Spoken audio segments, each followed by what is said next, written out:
Hey, this is Lee Nevis, co-host of Girl Hustle. Thanks for listening to the following podcast on Public House Media.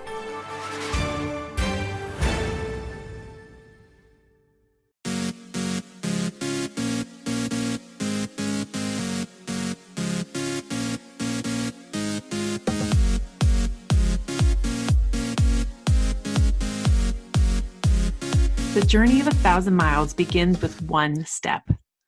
Hello, welcome to Choose to Rise. I'm so grateful that you're here with me today, as today we're going to be talking about how to reach your goals. It starts with taking that first step. And how do you do that? How do you move forward when you have big goals, you have big dreams, and we sometimes get that analysis paralysis kind of mentality? How do we get going? How do we take action? Well, I want to kind of just reframe that sentence a little bit, like it says, the journey of 1,000 miles begin with one step. Whether you're taking a long step in a health journey, whether you're taking a short journey with a short-term goal, maybe you're taking a long-term goal with some debt or some things like that. It all starts by taking action with the first step. And so this week, I want to help you do the same thing. I want to help you move forward. So here are a few tips and a few strategies to just go and just get started and moving forward. Get your day off to a great start by doing the most important thing first. I try to do this every single morning, where I either the night before I go to bed or the morning when I get up, I kind of brain dump all the things that I need to do in the day. And then I organize them into what are the things that are most important. So when I started doing this process, it really helped me prioritize my to-do list so that the most important task was done first and I wouldn't have to worry about it anymore. It wouldn't weigh me down during the day. I would feel really good and really productive in the day. And then the other little things that I got done were just kind of gravy on top of it. The second thing I would tell you to do is take responsibility for your actions and the process. Now, I love this quote from an ancient scripture. It says, to action alone hast thou a right, and never at all to its fruits. Let not the fruits of action be thy motive, neither let there be any attachment to inaction. Why? Because every time I look at it, it reminds me that if I feel a sort of freedom and relief. This quote reminds me to understand that I cannot control the results of my action, and I can't control how someone reacts to what I say or do, but it also tells me that it's the work that I'm doing that matters most. And if I'm staying motivated by the things that I'm doing, I'm going to find the results in the end. But my attachment is not to the results. My attachment and my responsibility is to the action that I'm taking. So basically, I do think this is right, and that it is my responsibility to take the action. And then the rest, the possible results, well, that's just not up to me. I don't get to decide how things are going to go in the end. I don't get to control them. I don't get to control other people. So I just let those things go. And I find so much more joy in the process. Taking action becomes so much lighter activity when you only have to take responsibility for doing what you think is right. Number 3, don't feel like it. Start small. Right? There are some days that I don't feel like getting a workout in. There are some days where I don't even want to look at a vegetable. There are some days where I'm just like, do I really need to drink water today? But guess what? Start small. Getting the most important thing done first in your day, setting yourself up for an action plan packed day sounds great in theory. But in reality, when you have really unmotivating days, that's when you really have to push the emotions aside and you just have to start. There are going to be days where you just don't want to. That's life. But no reason other than anything else is to let that inaction and makes you feel sorry for yourself. That inaction starts to decrease your confidence. That inaction, it takes you in a lot of negative directions. But what I found that the best thing to do in these situations is to start very small, to just go, right? Push play on that workout. Grab a glass of water, sit down and do something on your list. Write for 1 to 2 minutes, lift the weights, spend time in personal development, do something that scares you. Just get started. And after that, you have the choice to do something else. But I seldom do. I really just keep going in what I'm doing because I start to get in a flow and it just keeps going. The next one is don't hurt yourself. Now, this is a powerful motivator to me to grow and become a better person. If I don't do what I deep down think is the right thing to do, I hurt myself and my self-esteem. What I do or what I do not do during my day sends a powerful signals to me back of what kind of person I am. So there's no escaping yourself, right? There's no escaping of you and your everyday. You are with you constantly. You are the one and only person you have the longest conversation with every day. And so if you are choosing to go in a good direction, you're blessing yourself. If you're choosing to take the short route, if you're choosing to not do the things that are going to help you do what you need to do, you're going to hurt yourself in the long run. So which way do you want to go? Number 5, a reminder for focus. If you don't remind yourself often about what you need to focus on and why you're doing what you're doing, it's really easy to let the day slip away and spend too much time or less important things. So create a simple reminder on a piece of paper, maybe on a sticky note, maybe it's on your desktop of your computer, maybe it's on something on your phone or whatever, but put your top 3 priorities in your life on it right now. Your most important goal or your new habit for the next 30 days, a motto, a quote, so to stay focused and to live by at this time of your life. I have several affirmations or mantras that I say to myself all day long. Hardworking women flow to me freely. I am abundant. I accept abundance and joy in my life. I am going forward. God has great plans for me. I am amazing. I can do hard things. Everything is figure outable. All these things that just, when I start to feel a little low or I start to feel like things aren't going to work out for me, I can pull one of these mantras out, refocus my brain, and get moving forward again. Number 6, stay accountable to the people in your life. An accountability buddy can help you stay on track in not only your health, but your business and in your life and in friendships and anything that you're really working on. If it's really helpful to have somebody to take action with and help you stay taking action toward your goals and your dreams, even when the initial enthusiasm has dissipated. For example, many of my followers know that I'm a health coach, and I get feedback all the time from followers like you, but I also have a group and a community of women in my team and some specific mentors in my life, some great friends in my life that I take tons of encouragement from every single day.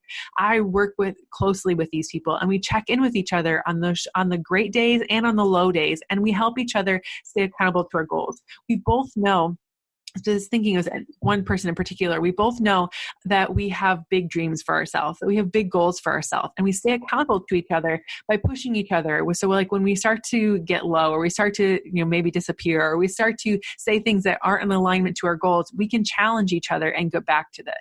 So find someone in real life or online, like join our online healthy living community to get better shape, to get to motivate each other, to help you be accountable to take the action to step forward towards your goals. Whether they are with your health and wellness, whether they are in life and their personal growth, relationships, or whatever, we are here to support you and encourage you. So reach out. Let's talk about how you can be a part of it too.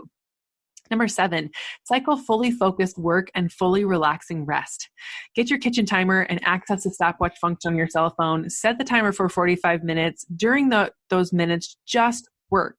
Just work on the important tasks, the small steps forward, nothing else, no distractions. Shut down social media, close your computer, whatever you need to do, but just get those things done that are there. Distract yourself on Facebook if you'd like, or step away from your workspace and take a short walk after you've done your work. So 45 minutes of solid work and then 15 to 20 minutes of relaxing break. Come back and do your work again and go back to your break.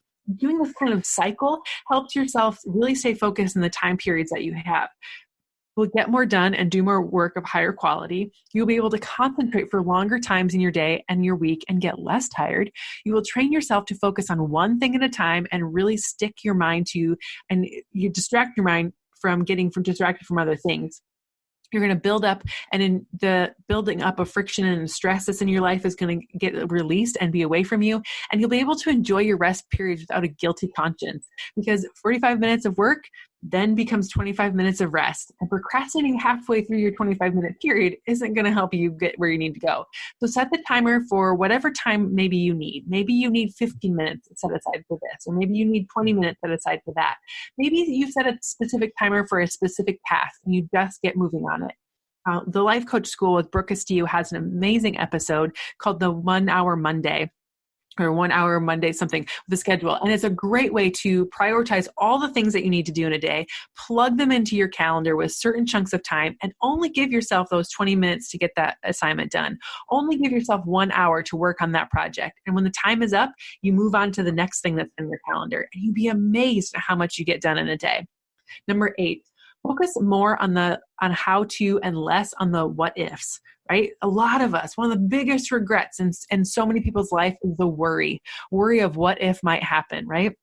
If your thoughts start to spin on and you start to thinking about taking action, and the mind shouts, stop, stop, right? Don't allow yourself to get stuck in the negative spiral of analysis paralysis. Sure, it's smart to think about the things that in any case might happen, but overthinking tends to make us spin out of control and takes us farther away from actually taking action than actually moving forward. So you have to say stop sometimes. You have to get off of that train. You have to open your mind to what can I do? What are the things that I can control right now? And what if I can just keep moving forward? Now, there's going to be times where there might be a worst case scenario, but you know what? Most times those worst case scenarios never really happen. So ask yourself questions like this. What is one small step that I can take today to move forward towards my goals or get out of this situation? And what is one thing I can learn from this situation? Write down those answers and come up with and take action on them. Number 9, people don't care that much about what you do, so don't let that hold you back. When I was younger, or especially when I first started this journey, I was always so worried about what other people thought. I let that hold me back a lot. I was really a people pleaser. I grew up in a sense where I was trying to be something for somebody else more than who I was, right? I was so self-centered in that I really thought that my worth and my value came from what other people thought about me. But in reality, people have their own things going on in busy life, so they don't care what I'm doing. They think about the job, the kids, the partner, the cat, the vacation, all the things that are going on in life, and they're not worried about you.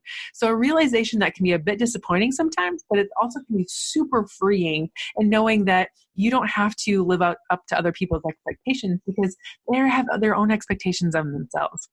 The last one I have for you is tap into enthusiasm.